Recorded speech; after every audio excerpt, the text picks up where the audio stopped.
China was once half a world away, her people and problems of little concern to us. But today, China is next door by clipper plane. And in our shrinking, warring world, what happens to China, in some measure, happens to us. Here is a land of vast distances, 1/3 again as large as the United States. Here, 450 million people have chosen to fight for freedom. Here began the spreading fire of war, the ruthless mechanized attack on civilization, which now encircles half the globe.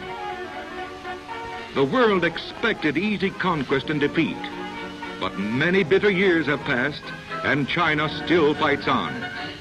The whole world wonders what makes this miracle. What is the secret of unconquerable China? That is the question Rey Scott, young American correspondent and cameraman, determined to answer. Scott knew China. He had covered the war from the time invasion first struck the Shanghai front. He saw the lost battalion in its heroic stand, the flaming ruins of Shanghai, Canton, and Nanking. So Scott went back to China, this time with a motion picture camera. A camera destined to get the China story, from Hong Kong to the borders of holy Tibet. And now, into China with Rey Scott. Yes, there's a miracle taking place in China, no doubt about it. But catching it in a camera for all the world to see, that's something else again. Because this miracle isn't just one thing, it's 100 things in 100 different places. And maybe, sometimes, in places you'd least expect. Maybe it was in this silent junk that glided across our bow as we entered the harbor at Hong Kong. Maybe in those ancient fishing boats. We inched our way through the outer boom of cables and mines, part of the defense system that now guards the harbor approaches. Past ominous mine layers, leaving the harbor to lay their deadly eggs in the minefields near the boom. Somehow that made me think of the fact that though the Chinese had invented gunpowder, they used it to make firecrackers and never dreamed of bombs. Maybe that was the miracle.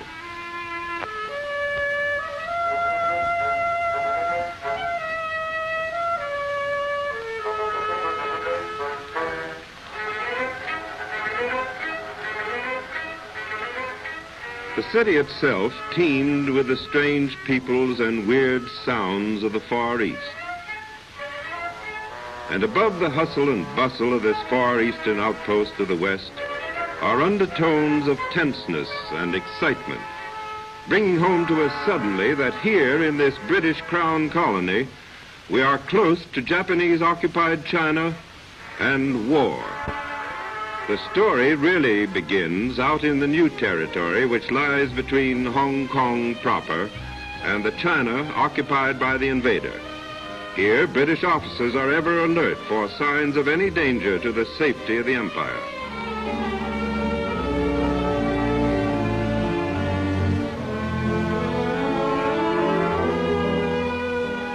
British Union Jacks wave in the same breeze that whips the rising sun of Nippon over the Japanese barracks 100 yards away.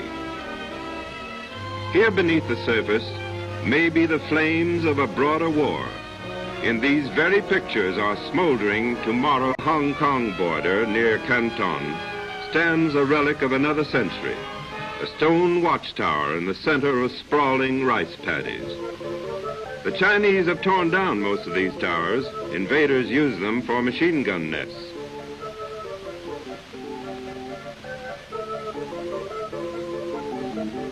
China is the country of the good earth. Her people live close to the soil. And while the men are off to war, the women carry on in the fields. This peasant woman uses a fan to shield the baby on her back from the blazing rays of a South China sun. The crop, for the most part, is rice, China's staff of life.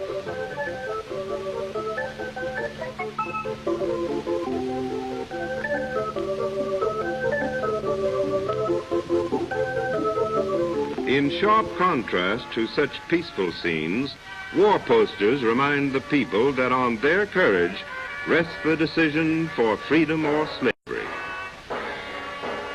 The woman in this poster is saying to her husband, "You take the gun, I'll take the hoe," though when it becomes necessary, the women will shoulder rifles too. And certainly here is part of the miracle of China's resistance.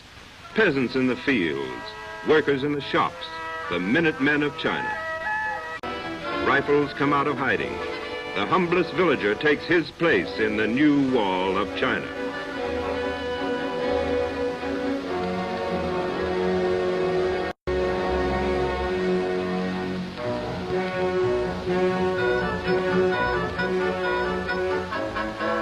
Actors in a grim drama, the guerrillas are difficult to conquer because they're hard to catch.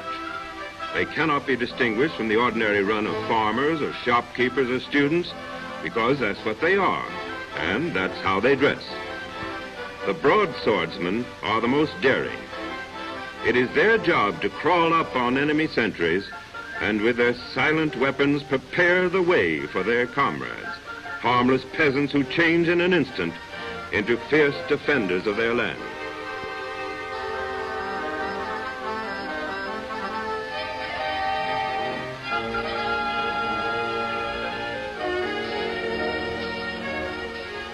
Bands of guerrillas like these are to be found all over China, even behind the enemy's lines, raiding garrisons, blockading roads, blowing up bridges, harassing the Japanese with lightning thrusts. They strike hard and fast, withdraw quickly, then strike again.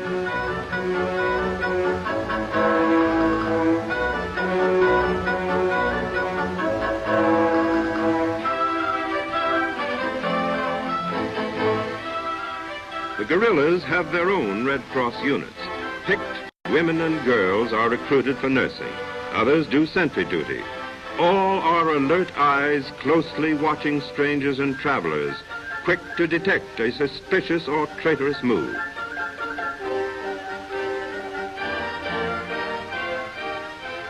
These are the people fighting the people's war. This is the first of the secrets of China's resistance. The invader did not reckon on the deathless courage of men defending an ageless tradition. It may yet prove the balance of fighting strength that will turn the enemy back to the sea. For Haiphong, keyport of Indochina. Now, Haiphong, terminus of the branch highway that leads to the Burma Road, that all-important lifeline between China and the outside world. Wharves piled high with American-made products, tires, machine parts, medical supplies, gasoline, bandages, steel, the lifeblood of a nation bound for its heart at Chongqing. After I left, this port was taken over by the Japanese when they entered Indochina, and later millions of dollars worth of American goods were seized by the invaders. Here all foreigners are suspect. I was twice arrested for taking pictures, and even these shots of American trucks had to be smuggled out of the country.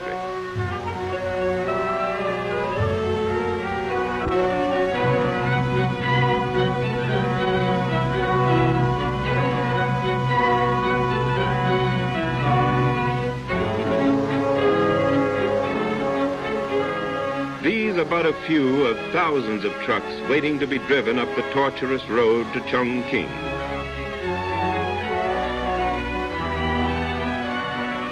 The two trucks covered with Union Jacks are loaded with supplies for a Canadian mission station far in the interior. I made arrangements to join a truck convoy for the hazardous trip. The road we'll travel is a trunk line which joins the famous Burma Road, 2,300 miles of winding highway stretching from Rangoon in the south to bomb-scarred Chongqing in the heart of China.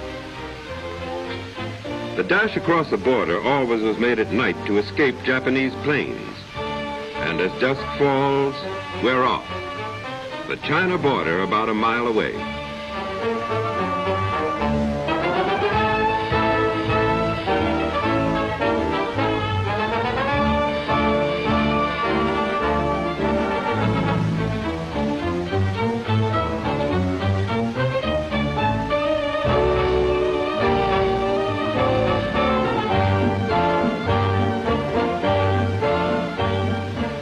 drive on all through the night, wondering what may be waiting around each turn of the road.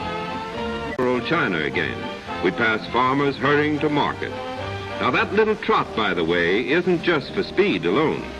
Notice the rhythmic up and down action it imparts to the springy bamboo poles.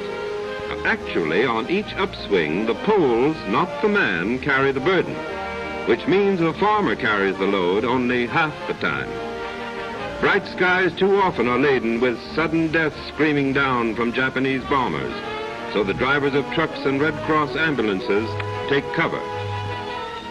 These are the hell drivers who pilot the truck convoys over supply routes. Believe me, theirs is a hot job in more ways than one. There. That's the right idea.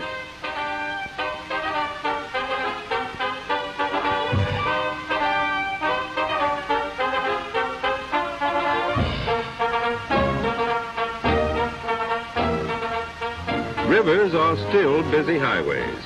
There's rice on its way to another village. Roads in China, especially for motor transport, are new, but rivers are as old as history. This ferry is only the first of dozens on the southeastern road.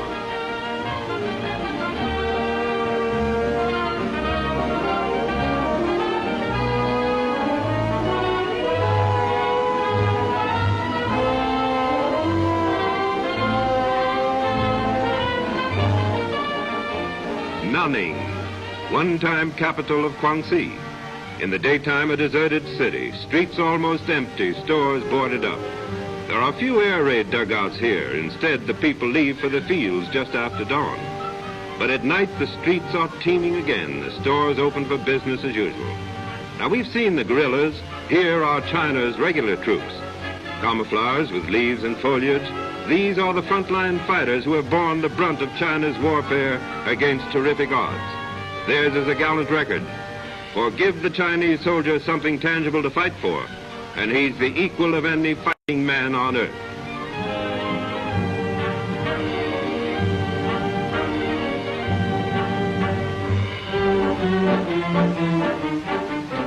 Roads are torn up to form tank traps against the swift-moving armored cars of the enemy.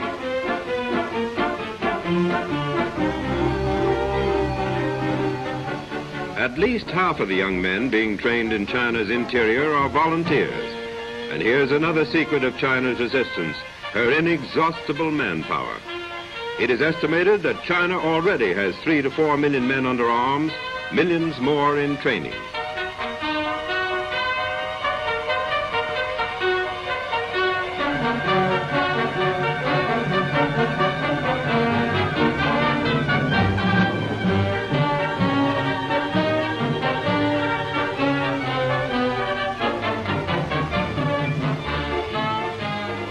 Young Kai Ming, who was a student when the war broke out, camouflages his helmet.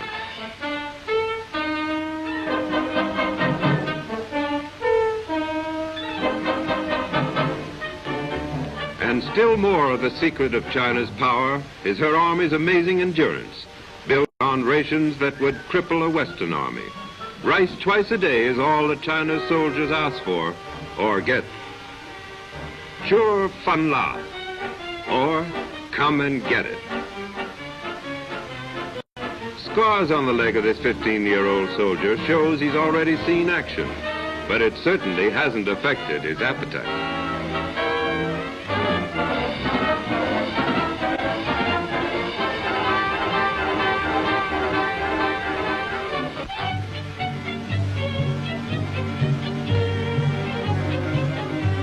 Never-ending procession, trucks swing along the Burma Road, the route above all others the Japanese want bombed out of existence.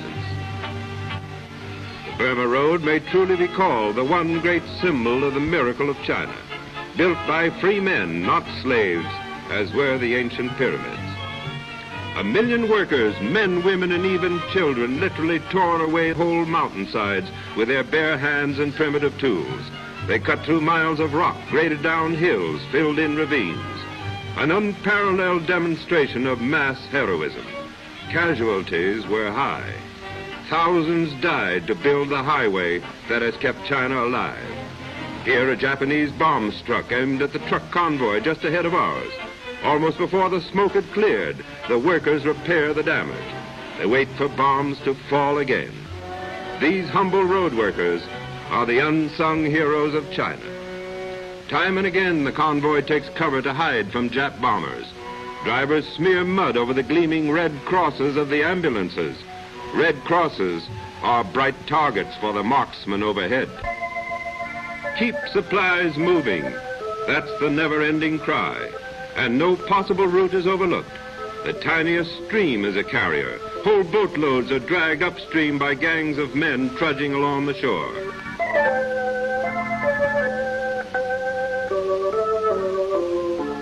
Near Guiyang, Dr. Robert Lim, who almost single-handed is training China's desperately needed medical corps. Before the war, China had a bare 2,000 doctors, the equivalent of one doctor for every 250,000 people.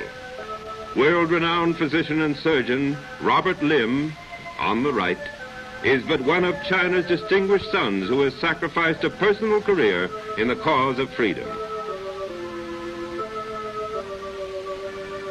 Belief in the things China fights for has brought to her aid these hell drivers, many of whom have volunteered from across the seas.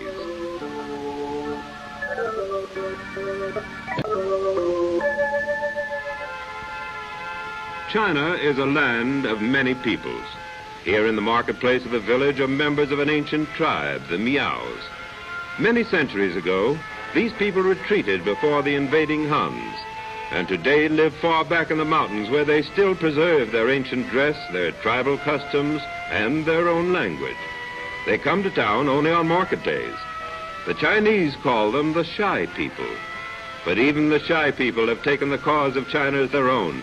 And when the war came to the Burma Road country, they volunteered to fight, and tribesmen comprise a fifth of China's army.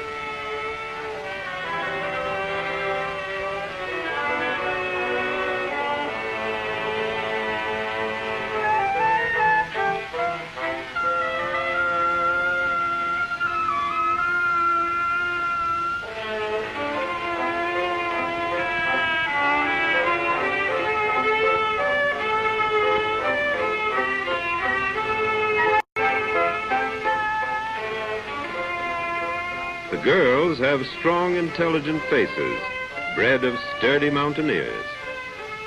But they are still a shy people.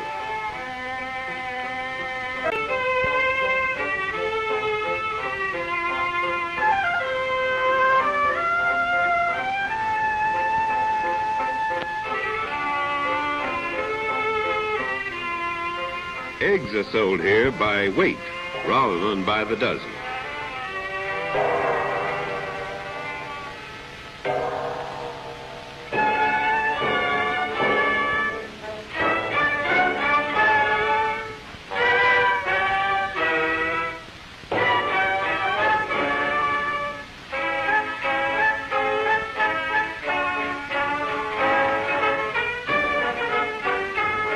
Old customs, age-old patterns of life go on as before.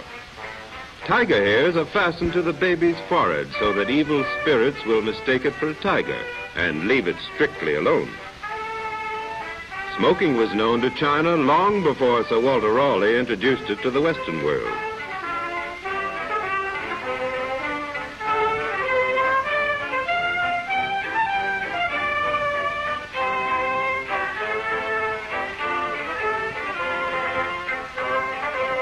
In the quiet strength of faces like this, we see the inborn character of the Chinese people.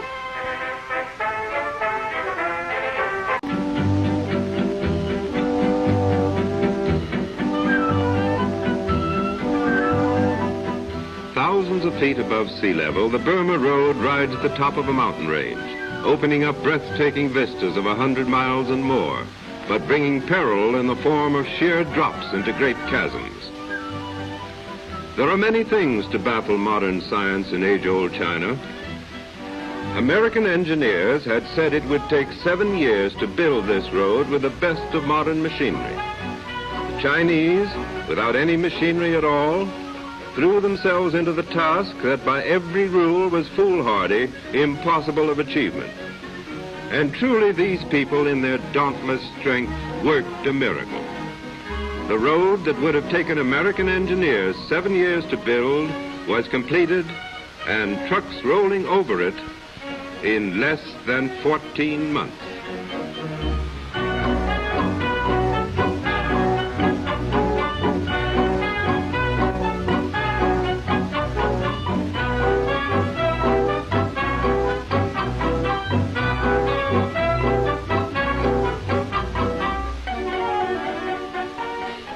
The road carries two-way traffic. What exports China can spare are trucked to the coast to be traded for more war materials. On every hand is contrast. These pony trains of another era still are in use on all of China's highways. The red tassels mark the lead ponies, and mountain coolies are still carrying their share of war supplies.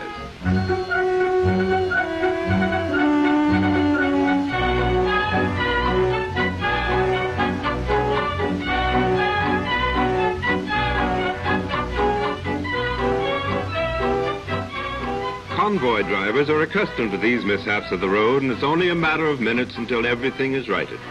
The danger is from the sky, not the river. Convoys stalled on the open road are what Japanese bomber pilots dream about. The Chinese learned a bitter lesson when 50 or 100 trucks were destroyed in a single attack. Now the convoys are limited to 8 and 10.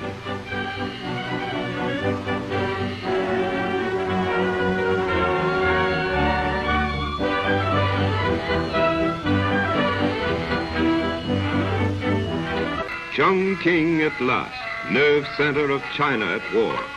A city built on the cliffs and hills at the juncture of the Liling and Yangtze rivers. Easy to locate from the air, easy to bomb. A city which bears what may be a prophetic name, for Chongqing means happy again. Now legend says 300 steps lead up to Chongqing, so I counted them. There were actually 340. Perhaps I should have carried the pony.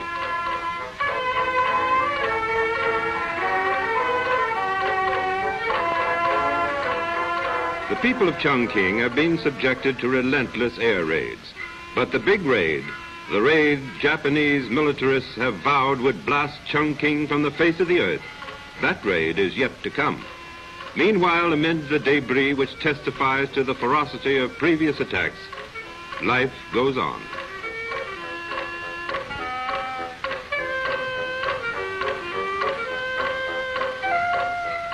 Flaming war posters are everywhere, proclaiming the people's will to continued resistance, the bravery of China's fighting men.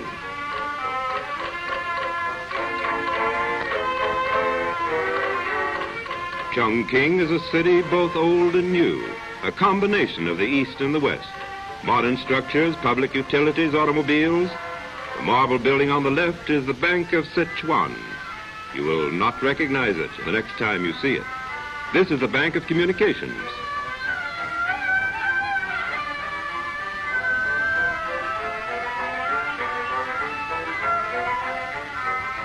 A post office truck, part of a postal system that is 3,000 years old. The United States gunboat guards the approach to the United States Embassy, which stands on the hilltop on the south bank of the Yangtze. The embassy is kept drenched with water, a primitive form of air conditioning. The staff of the embassy, the man giving me a light, is the former United States Ambassador to China, Nelson Trusler Johnson. The Tutuila is a sister ship of the ill-fated Panay, destroyed by Japanese bombers in the early days of the war.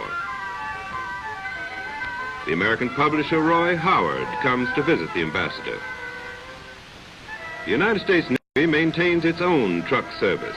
Trips are made regularly up and down the Burma Road, bringing supplies to the Tutuila.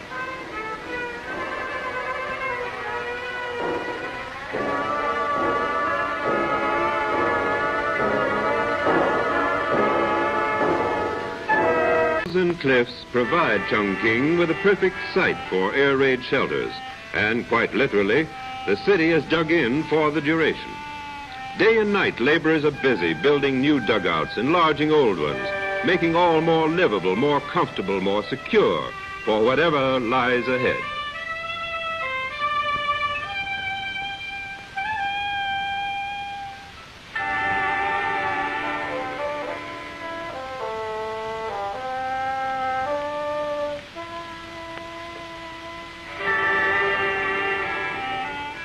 Two-thirds of its original population have been evacuated, but enough men, women, and children remain to make it a military objective for bombing planes.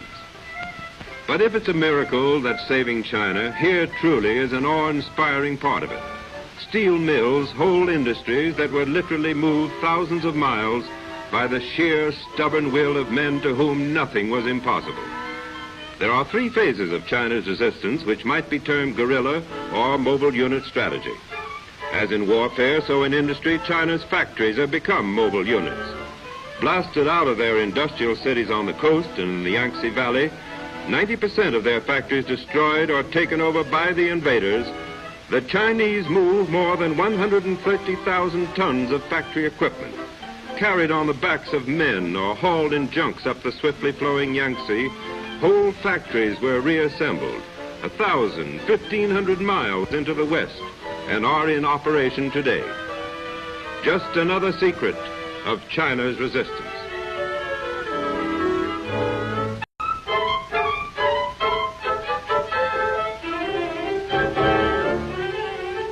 Once in a while, even a bomb crater can be turned to a good purpose. A bit muddy, perhaps, but cool, wet, and fun. Hey, fellas, come on in. Optimism to build a new China.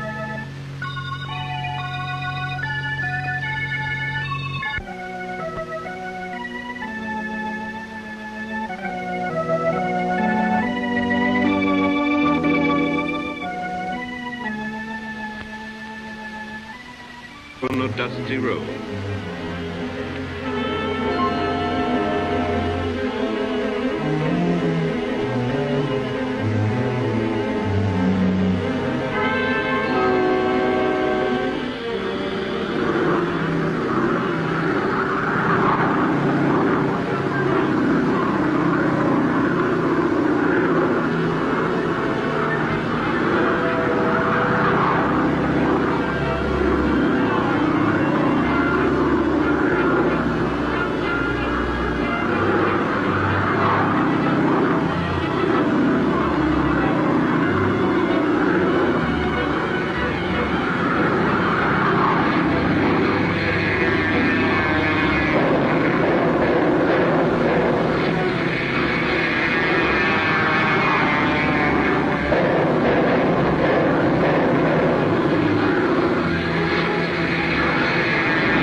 Miles to the northwest in Chengdu, there is to be found another part of the miracle, the spirit of a people for whom nothing that happens today can stop the building of tomorrow. On the campus of West China Union University in Chengdu, there is being written a new kind of story that has to do with the courage, faith, and vision of the young people of China, the students at the great universities on the seaboard when the war started. Japan well knew that only a leaderless nation remains a conquered nation. So in the first fury of the invasion, 80% of Chinese colleges were bombed in a deliberate attempt to kill the young men and women who would be leaders and teachers in the new China and to destroy their centers of learning. Then began the greatest intellectual migration in history. Whole student bodies picked up their books and equipment and started their epic trek hundreds of miles into China's interior. Here at Chengdu, girls from Jinling and thousands of other students are training both mind and body for the important work that lies ahead. Sports of every type are evidence of the modern spirit of these young people. But above all, the relentless search for knowledge goes on. For knowledge means freedom. And these young Chinese have dedicated their lives to a free China. Refugees make soft-soled shoes in a cooperative workshop.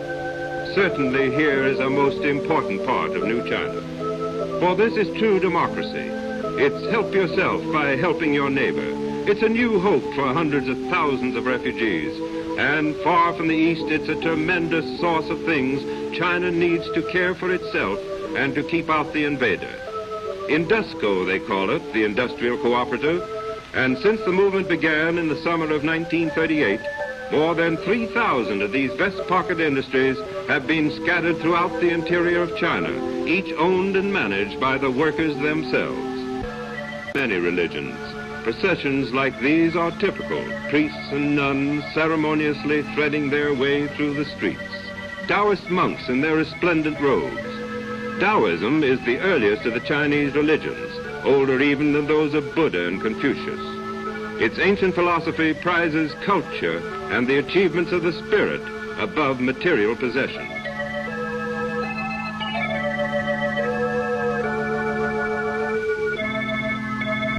Rich black earth, fed by the oldest irrigation system known to man, produces a bumper crop. Everywhere I went, I spoke to the people. These farmers far in the interior told of machine gunnings of their tiny villages.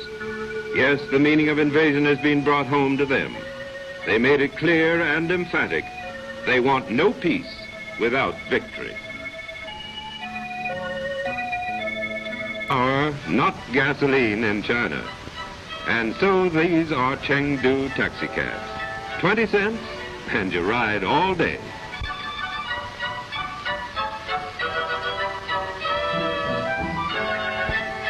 I found a little fellow who wasn't very serious about war and politics.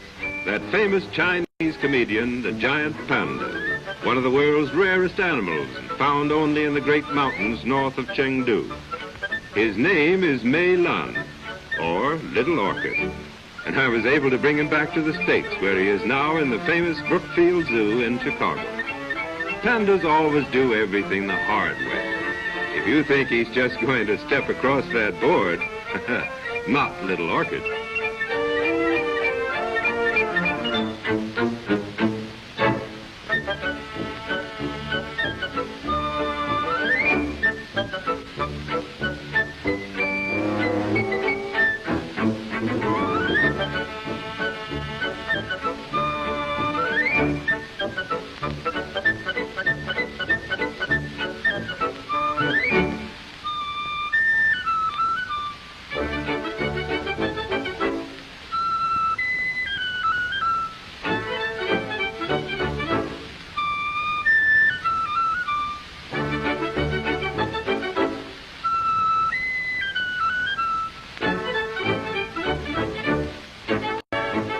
Pandas are born comics.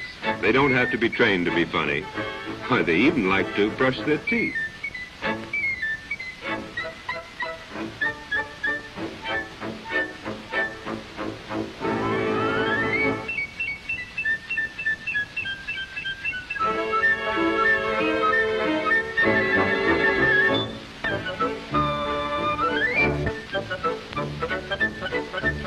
You might not guess it, but pandas don't eat meat.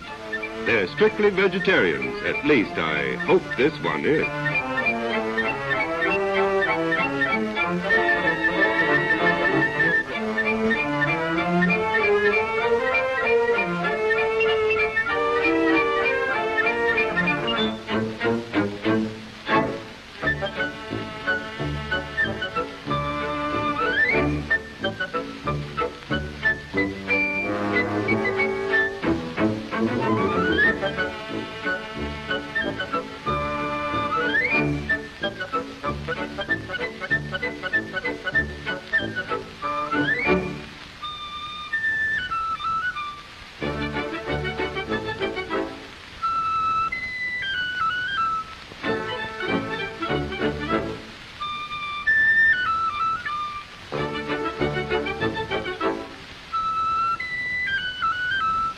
Union, bringing precious stocks of munitions and oil to implement China's resistance.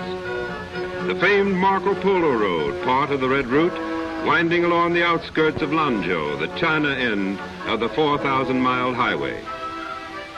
Lanzhou is the capital of Jiangsu province on the muddy, swirling Yellow River, the world's most dangerous waterway. Rapid and treacherous, its floods have claimed the lives of millions. The people call it China's sorrow.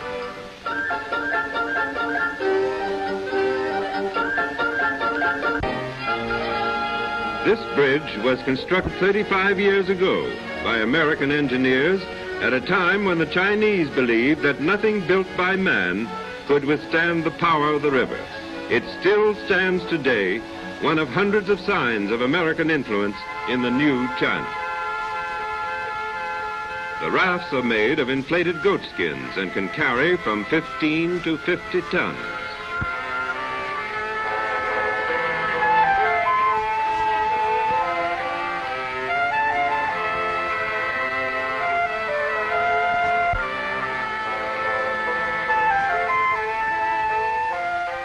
There goes a shipment of melons, and yes, that is hay.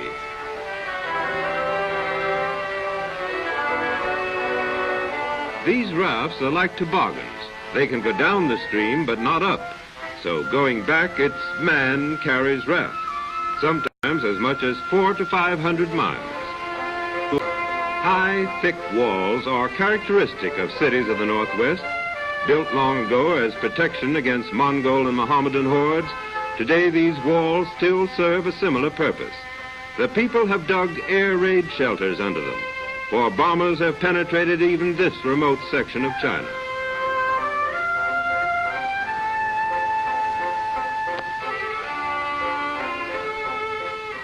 Within the turreted walls is a central square, an ancient pagoda, both now named for Sun Yat-sen, the George Washington of China. Near Lanzhou, in the heart of the thriving, bustling Northwest, is the cradle of civilization, birthplace of the Chinese race. No longer a forbidden city closed to the outside world, it plays a vital and rejuvenating part in the rebirth of an ancient land. Every fragment of war news is followed through these bulletins and newspapers posted on the walls in Sun Yat-sen Square. Famine in China is such a familiar phrase that the first sight of these glutted markets in the Chinese Northwest is almost unbelievable. But the answer is unfortunately all too simple. Here are the most fertile farmlands in all of China. Crops are abundant, even to the point of surplus. Yet the problem of shipping bulky and perishable foods to distant regions is still unsolved. So here is food aplenty, while other parts of China starve. Some fruit trees bear so heavily that limbs have to be tied up. Orchards and vineyards cover thousands of acres. Circus Day, the same for kids all over the world.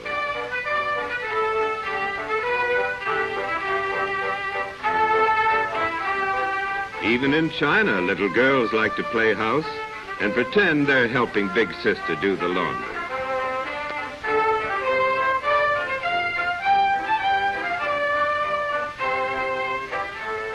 Not camera shy here, but watch the next two youngsters. They would never admit they're frightened, oh no, but they're walking twice as fast as they had been when they saw the foreign devil. Nearby, a little fellow gathered what will be used for fuel. Uh-oh, an open-air job.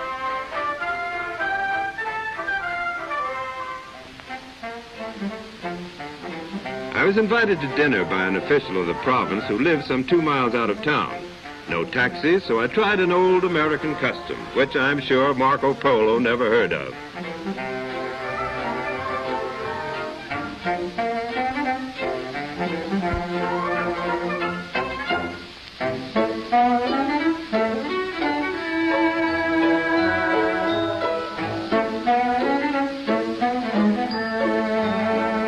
It didn't work. So I tried another that did.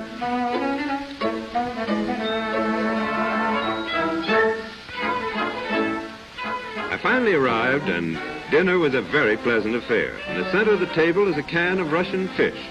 Now here, rice, so plentiful in the South, is a luxury.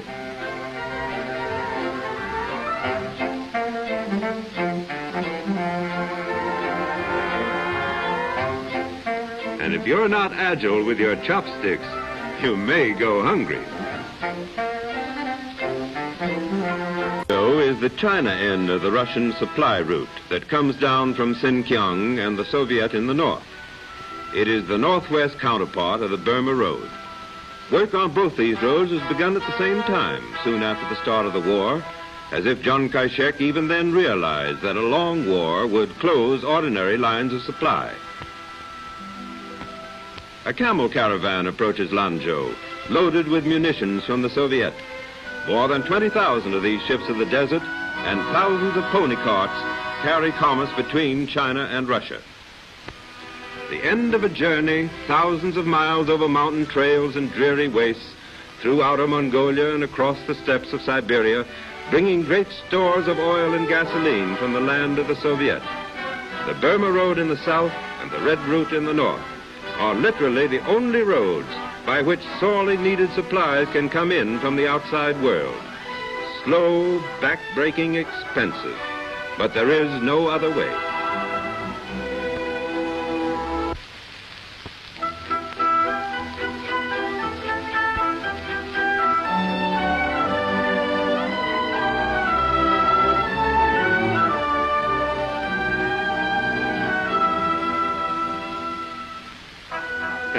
He catches on. To Kokanor, into the land of the Mohammedans and the Lamas, to find the secret that has welded together conflicting religions of ancient China into the greatest religion of all, the brotherhood of a united people. Like the American Northwest, this is sheep country, and even the poorest people here eat mutton, a luxury in many parts of China. The woolen hides go to Russia in return for its exports of gas and oil. War reaches into this remote province for manpower as well, for this region is a training ground. We pass a group of recruits on their way to Lanzhou to be inducted into the army. Now here is a problem.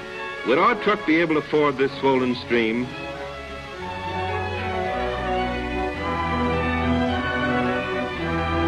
Wu, our driver, had a tremendous idea. He sent this lad in to see how far up the water comes on his britches, then measures the high water line on the buoy with the level of the motor. The decision was against us. We waited 2 days for the water to subside. Farmers homeward bound with their goatskin rafts. They dampen the surface of the hides frequently to make them more waterproof and airtight. And there's always a free air filling station.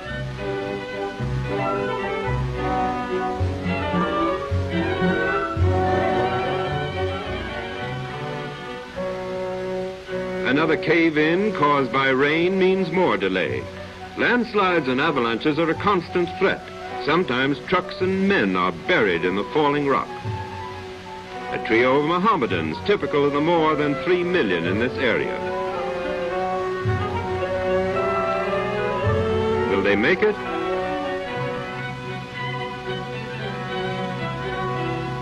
Phew, that's the way I felt too. Here is evidence of China's road-building progress.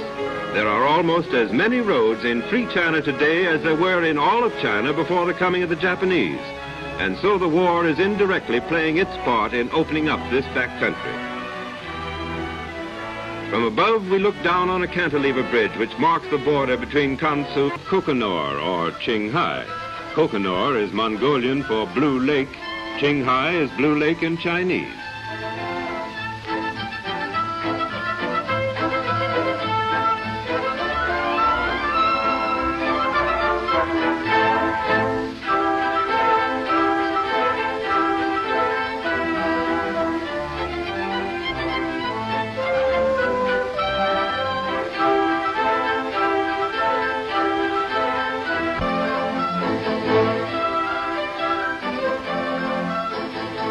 Great freight rafts loaded with wool rush down the thrashing, whirling waters of the big gorge. The raftsmen have to be clever and alert to keep the fragile craft from disaster. But even then, accidents occur, cargoes are capsized, and lives are lost.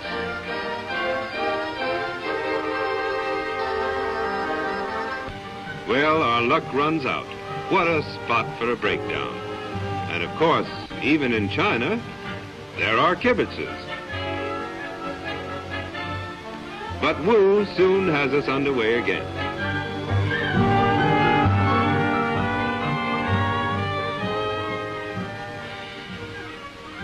Here's a real detour, and in any language, detour means mud and trouble. This is a far cry from a modern highway, but I was constantly reminded in this frontier country that less than 100 years ago, American pioneers were struggling through just such a terrain, battling and subduing the same stubborn nature and laying the foundation of a great modern industrial society. The real development of this part of China is dependent upon the solving of the problem of transportation. Slowly and painfully, this vast land is being prepared for the China of the future and plays its grim part in preserving the China of today. One slip and our truck may be stranded in the middle of the river for weeks. But the truck makes it while I stay behind to take the pictures. Here's how I got across.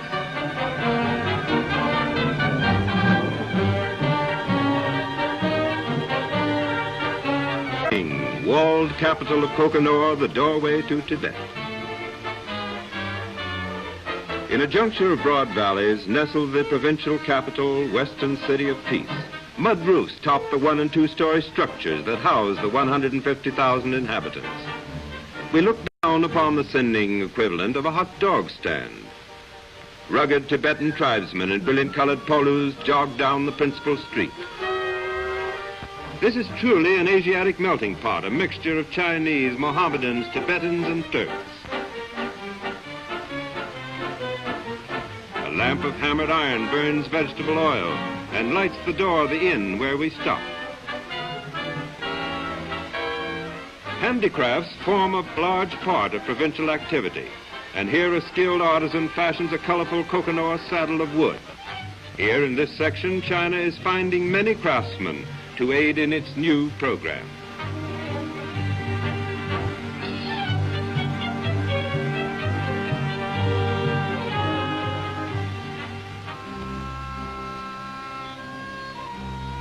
On the eastern edge of the city is one of the largest Mohammedan mosques in all China.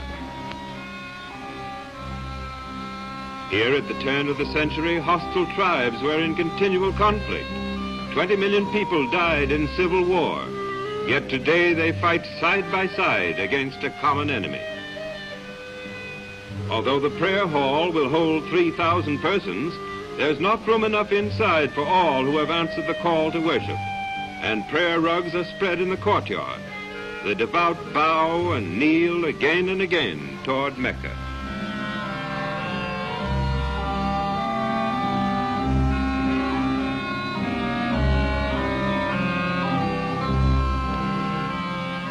These are Mohammedan soldiers, so far from the source of supply that they make their own yarn and knit their own sweaters.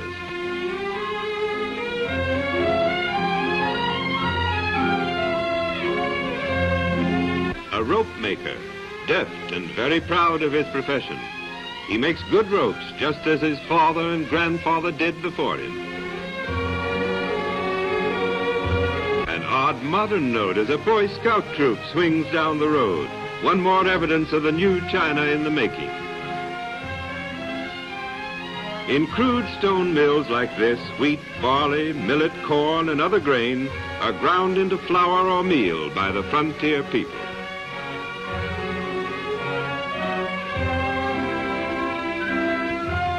The hand bellows maintain steady fire.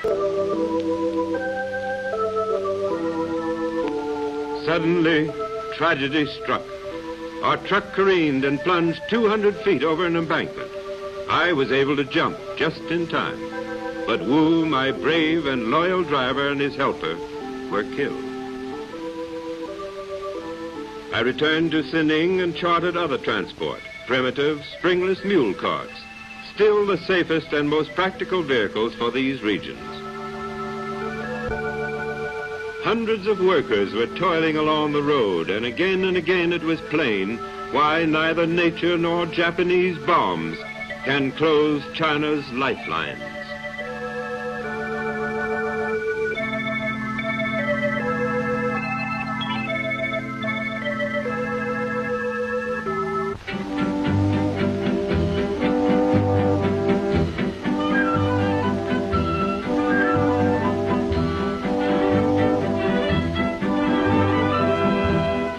The next fellow is astride a donkey, a bicycle in his arms. The second has a slab of meat, and the third is riding the rumble seat.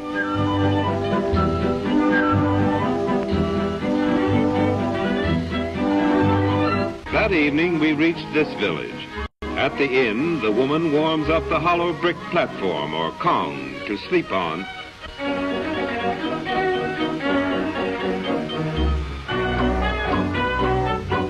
Here in the far reaches of primitive Kansu province is the land which may one day be known as the Chinese Klondike. For this is mineral country, built out of the dust of countless centuries, blown down from the many mountain ranges that tower above the horizon. No man who has studied this terrain doubts the presence of rich mineral deposits.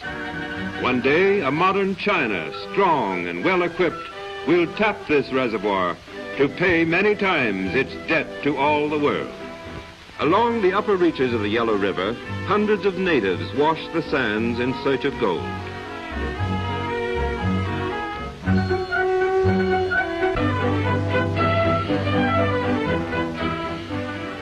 Here is a unique kind of water wheel. It lies horizontally in the current for the stream instead of upright, and is turned by the water rushing around rather than over it.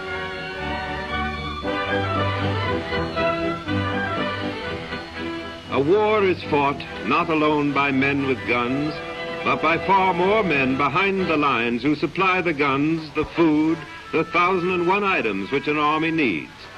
From these peoples, far removed from the fighting front, come the workers and the craftsmen, men and women alike, who are recruited to perform the endless tasks of China at war.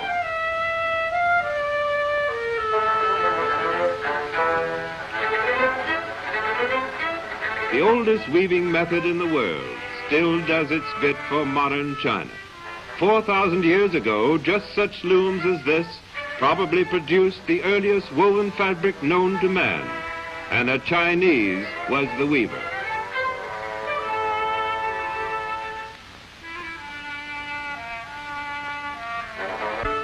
This is no mean feat, even for an expert. It calls for strength, agility, and a certain amount of luck.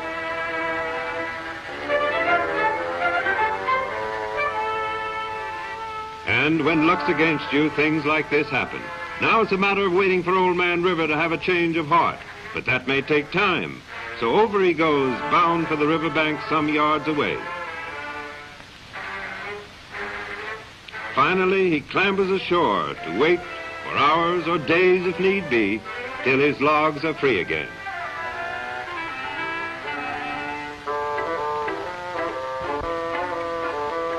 Last Chinese outpost on the borderland of Tibet. We are at the roof of the world. In the distance towers the Tsingling mountain range, white with perpetual snow. Natives call Danga the devil's footstool. Tibetan prayer flags flutter from the ancient walls. A young Lama jogs by on his shaggy Mongolian camel. Lamas are the holy men of Tibet. Tibetans believe they have supernatural powers to foresee the future, cast out demons, heal the sick. The Mohammedan woman wears a black scarf about her head.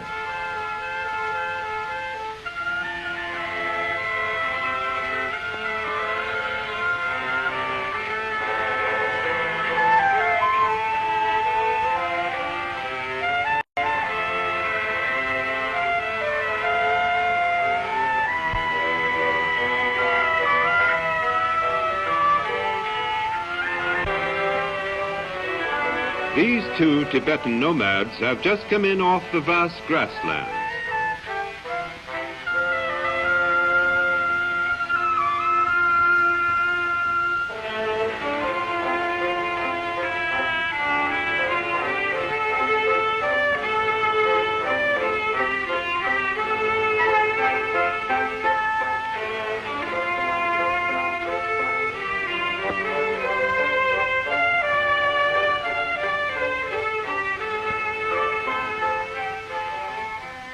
To believers, one of the most holy spots in all Asia is not far from Danga, the Lamasery at Kumbum, only to Lhasa, the capital of Tibet. Kum is the Tibetan word for 10,000. Bum is the word for image.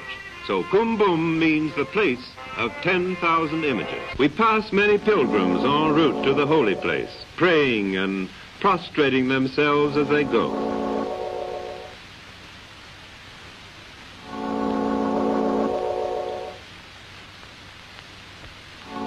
As we draw near Kumbum, we hear weird and somber notes from 15-foot horns.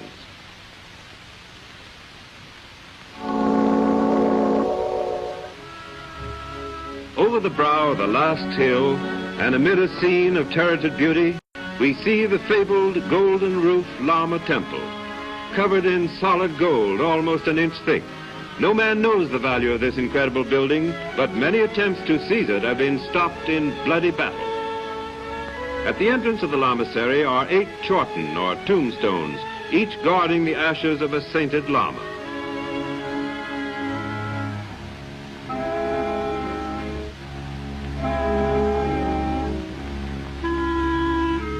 Just within the gate, bright-eyed neophytes give us an exuberant and giggling welcome. If these boys can meet the requirements of their rigid vows, all of them will one day be priests. It is the custom to give one son of every family to the Lamasery at the age of 7. There are about 3,000 Lamas here at Kumbum. They renounce worldly pleasures and devote themselves to a life of prayer and meditation.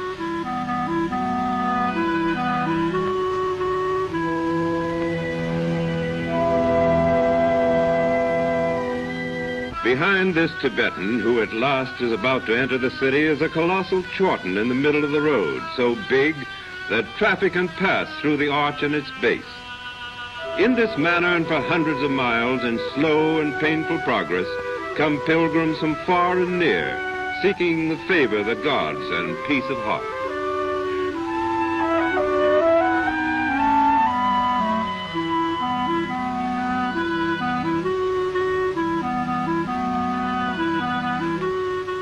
Up to the 7th century, the Tibetans' religion was mere witchcraft and sorcery. When Buddhism came from India and, corrupted by the superstition of the past, became the Lamaism practiced today. Leaves from a sacred tree near the Golden Roof Temple are dried and pounded to dust, then sold to the pilgrims. With water added, the mixture is claimed as a cure-all for any disease. The Lamas meet in their prayer hall for worship 2 or 3 times a day. Shoes are removed before entering the building, and once inside, each man chants his prayers in as loud a voice as possible, as though he were trying to outshout his neighbor. At other times, Lamas devote themselves to whirling immense prayer wheels. Each of the cylinders contains thousands of slips of paper printed with the prayer, Om Mani Padme Hum. A vigorous push sends the wheel spinning, and since it is believed that the prayer on each slip is repeated once for every revolution, a large accumulation of merit can be acquired in a comparatively short time. When a Lama dies, his body is carried to a hilltop. Here it is cut into pieces and fed to the circling eagles. That is a sky burial. Black eagles to the Lamas are sacred birds. So sacred do the Lamas consider the Golden Roof Temple that they cannot worship within, but must perform their prostrations just outside. The hard wood floor of the porch is so worn by the ceaseless sliding of the Lama's hands and knees that deep grooves soon appear in the boards, and they must be replaced every few months.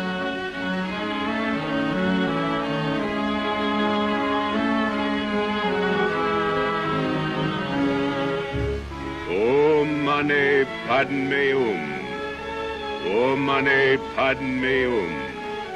O thou, the gem in the lotus.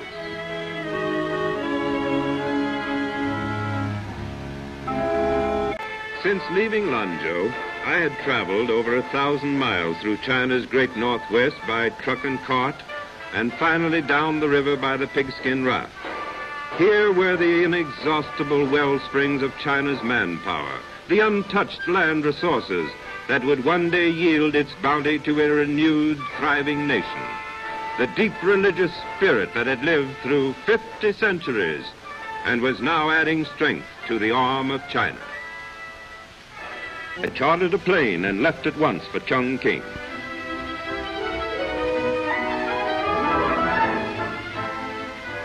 When I reached the airport, I was relieved to find that, for the time being at least, no unusual action had taken place. Across the river, the city of Chongqing looked exactly as I had left it.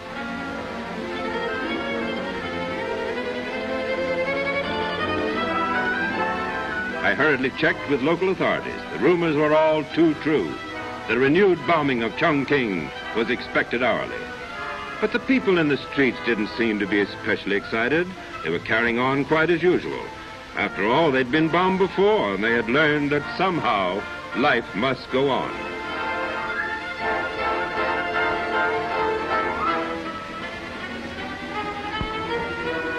Watch the reaction of the people.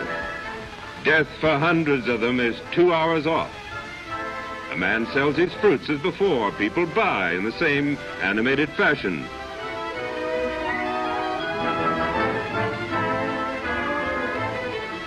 The first lantern is raised. This is the warning for which the people wait. The raiders have set their deadly course.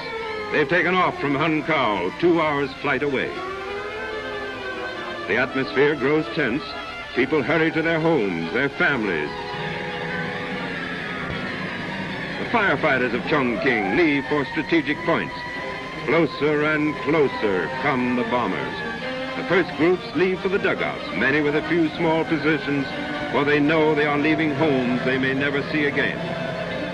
A Red Cross crew speeds to its station. A first aid squad on their way to their appointed places, prepared to meet the fury which they have learned to know so well. The entrances to the dugout, cut through massive rock, offer security against the power of man-made bombs. Ready now for the second lantern, the final warning. At 10 vantage points throughout the city, lanterns like these are being raised to signal their alarm. The pitifully small force of Chinese fighter planes takes off. The chances of these fighters are 1 in 1,000, and they know it. The 2 lanterns are up. The raiders are now at Sichuan.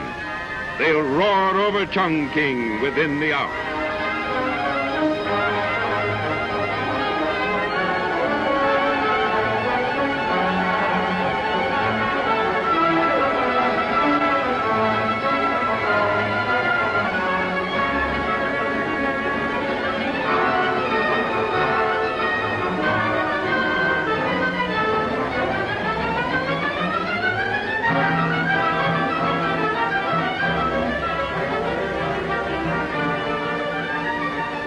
Now all Chongqing is on the move.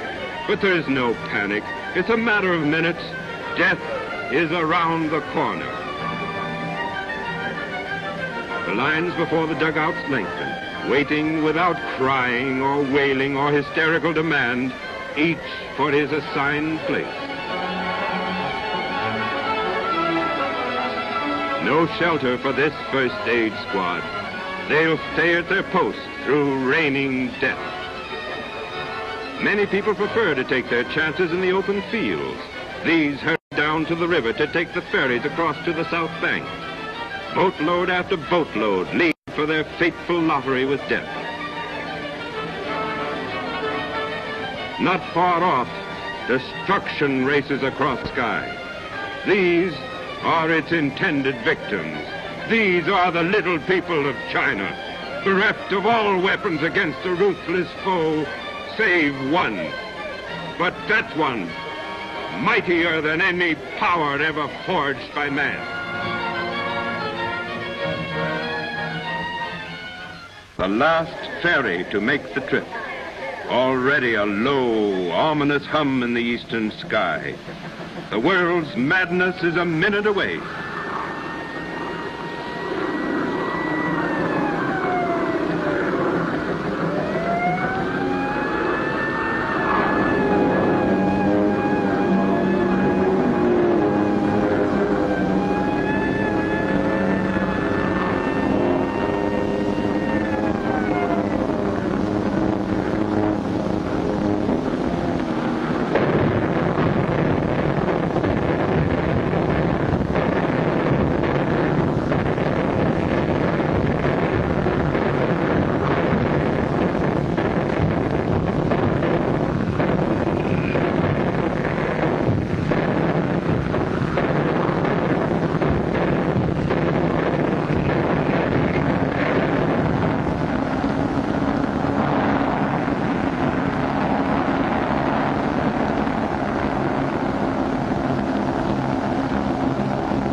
As the last waves of bombers leave, the Yangtze flows past a city stunned into complete silence.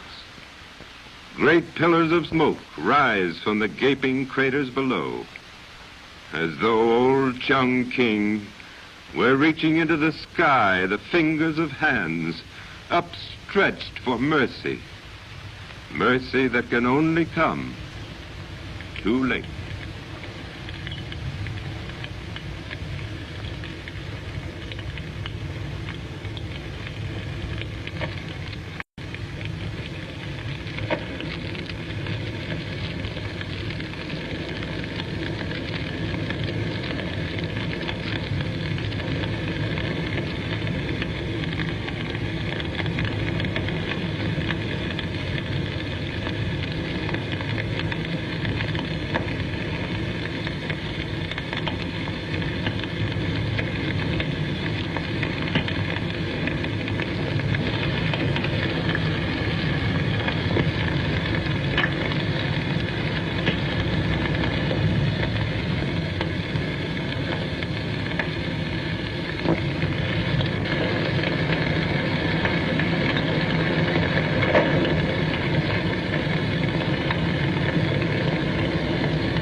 This was once a Catholic church, now smashed and torn by demolition bombs.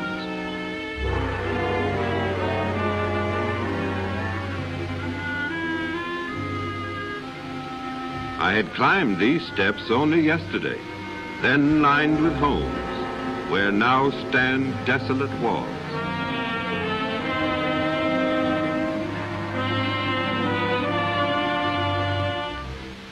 Chongqing from across the river, the unbelievable spell of man's inhumanity to man.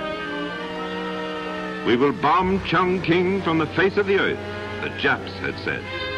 Chongqing perhaps, but not its people. The city of wood and brick and stone, but not the city of flesh and blood and the spirit of man. Certainly not the spirit of these men and women and children. The embers still smolder, but building begins, every survivor busy with plans for his share in a new city. From her good earth and her cities and in the plains and in the hills, she draws the strength to carry on.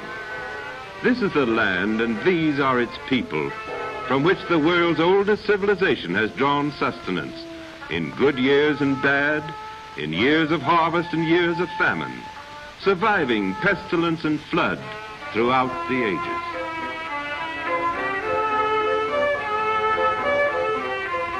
Can bombs destroy this? Can they destroy the people who have built within themselves this same eternal strength? Throughout the length and breadth of this land, we have seen that out of which China builds the miracle of her resistance. That is